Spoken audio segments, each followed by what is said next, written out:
વિશ્વાના royal કિચનને subscribe કરો અને bell icon દબાવવાનું ન ભૂલો. રોટલી કે પરાઠા સાથે ખાઈ શકાય તેવું ટેસ્ટી મસાલા ભીંડીનું શાક બનાવવા માટે આપણે સૌ પહેલાં એક પેનમાં 4 ચમચી તેલ ગરમ મૂકીશું. 1 ચમચી લસણની પેસ્ટ, 1 ચમચી લીલા મરચાં આદુની પેસ્ટ, તેને ગરમ થવા દઈશું.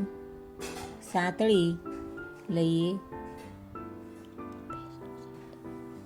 પેસ્ટ સંતળાઈ જાય એટલે તેમાં 1 વાટકી ડુંગળી સમારેલી નાખીશું. તેને મિક્સ કરી લઈશું. ડુંગળીનો કલર ટ્રાન્સપરન્ટ થવા દઈશું. પછી તેમાં 1 વાટકી ટમેટાં નાખીશું. તેને મિક્સ કરી લઈશું. ડુંગળી ટામેટાને બરાબર મિક્સ કરી પછી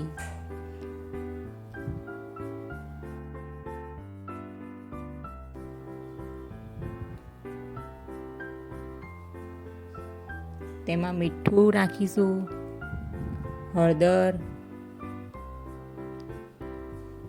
મીઠું નાખી મિક્સ કરી લઈશું. મિક્સ થઈ જાય પછી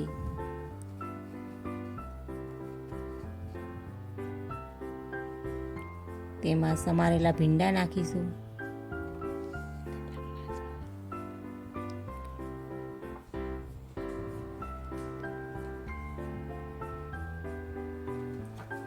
ભીંડાને બરાબર મિક્સ કરી લઈશું.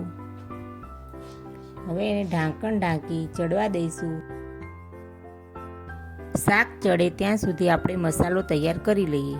મસાલો બનાવવા માટે એક મિક્સર જારમાં 2 ચમચી સીંગ, 2 ચમચી દાળિયા, 2 ચમચી તલ,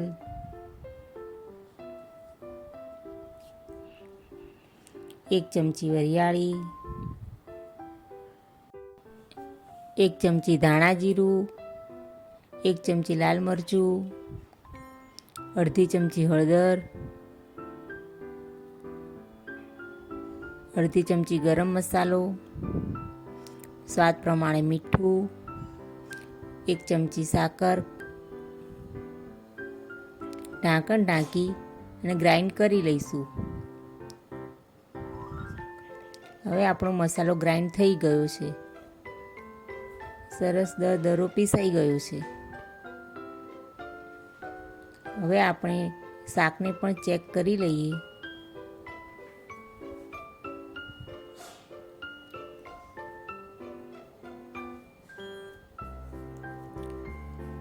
ભીંડાને હાથેથી દબાવી એ તો ભીંડા ચડી ગયા છે.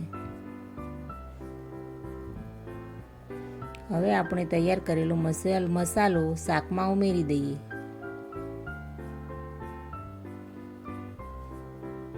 અને મિક્સ કરી લઈએ.